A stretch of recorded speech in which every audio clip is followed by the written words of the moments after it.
మహాభారతంలో అత్యంత వీరుడు దానశీలి ఎవరంటే మనందరికీ గుర్తొచ్చే పేరు కర్ణుడు. కానీ సాక్షాత్తు సూర్యపుత్రుడైన కర్ణుడు యుద్ధంలో ఎందుకు ఓడిపోయాడు? అర్జునుడి చేతిలోనే ఎందుకు మరణించాల్సి వచ్చింది? దీని వెనుక వేల ఏళ్ల నాటి ఒక భయంకరమైన శాపం, ఒక రాక్షసుడి కథ ఉంది. అదే సహస్ర కవచుడి కథ. కృతయుగంలో దంభోద్భవుడు అనే ఒక శక్తివంతమైన రాక్షసుడు ఉండేవాడు. అతను అమరత్వాన్ని పొందాలని సూర్యభగవానుడి గురించి వేల సంవత్సరాల పాటు తపస్సు చేశాడు.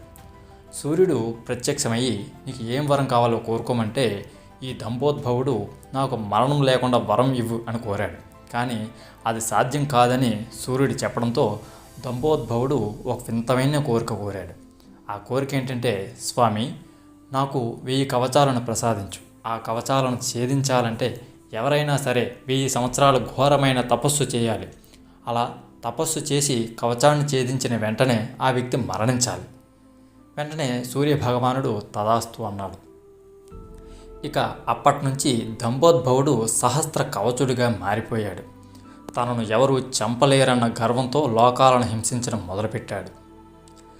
సహస్ర కవచుడి ఆగడాలు అరికట్టడానికి శ్రీ మహావిష్ణువు నరనారాయణులు అనే 2 మునులుగా జన్మించాడు. వీరు బదరికావనంలో తపస్సు చేస్తుండేవారు. అంటే నేటి బద్రీనాథ్ ప్రాంతం అన్నమాట. లోక సంరక్షణ కోసం వారి రాక్షసుని అంతం చేయాలని నిశ్చయించుకున్నారు. అయితే వరం ప్రకారం ఒకరు యుద్ధం చేస్తే మరొకరు తపస్సు చేయాలి. మొదట నరుడు రాక్షసుడితో యుద్ధానికి దిగాడు. అప్పటికే నారాయణుడు 1000 సంవత్సరాల తపస్సు పూర్తి చేసి ఉన్నాడు. నరుడు తన శక్తితో సహస్ర కవచుడు మొదటి కవచాన్ని ఛేదించాడు. వరం ప్రకారం కవచం ముక్కలవగానే నరుడు ప్రాణాలని కూడా విడిచిపెట్టాడు. వెంటనే నారాయణుడు తన తపశ్శక్తితో నరుడిని బ్రతికించాడు. అప్పుడు నారాయణుడు యుద్ధానికి వెళ్తే నరుడు తపస్సు చేయడం మొదలుపెట్టాడు. ఇలా వేల సంవత్సరాల పాటు జరిగిన ఈ యుద్ధంలో ఒకరు యుద్ధం చేయడం, మరొకరు తపస్సు చేయడం, ఇలా ఒక్కొక్కటిగా 999 కవచాలను నరనారాయణుడు ధ్వంసం చేశారు. రాక్షసుడి దగ్గర ఇప్పుడు కేవలం ఒక్కటే కవచం మిగిలి ఉంది. తన చావు దగ్గర పడిందని గ్రహించిన సహస్ర కవచుడు భయంతో పారిపోయి సూర్యభగవానుని శరణు కోరాడు. సూర్యుడు తన భక్తులను కాపాడటం కోసం తనలో విలీనం చేసుకున్నాడు. ఆ సమయంలో అక్కడికి వచ్చిన నరనారాయణులు సూర్యభగవానుడితో వీడు లోకకంటకుడు, వీటిని వదలవద్దు అని కోరారు. కానీ సూర్యుడు వినలేదు. దీంతో నరనారాయణులు సూర్యుడికి ఒక హెచ్చరిక చేశారు.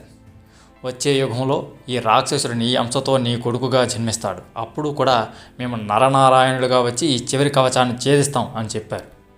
ఆ సహస్ర కవచుడే ద్వాపర యుగంలో సూర్యుడి అంశతో సహజ కవచ కుండలాలతో కుంతీదేవికి కర్ణుడిగా జన్మించాడు.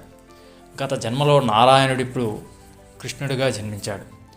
గత జన్మలో నరుడిప్పుడు అర్జునుడిగా జన్మించాడు. శ్రీకృష్ణుడు తన మాయతో ఇంద్రుడిని పంపి కర్ణుడి సహజ కవచాన్ని దానంగా ఇప్పించాడు. ఎందుకంటే ఆ కవచం ఉన్నంత వరకు కర్ణుడిని ఎవరూ చంపలేరు. చివరికి కురుక్షేత్ర యుద్ధంలో అర్జునుడు కర్ణుడిని సంహరించడంతో ఆ రాక్షసాంశ పూర్తిగా అంతమైపోయింది. చూశారుగా, కర్ణుడి శక్తి వెనుక సూర్యుడి తేజస్సు ఉంటే అతని పతనం వెనుక వేల ఏళ్ల నాటి ఈ పూర్వజన్మ రహస్యం ఉంది. అందుకే మహాభారతంలో ఏ సంఘటన కూడా ఊరికే జరగదు.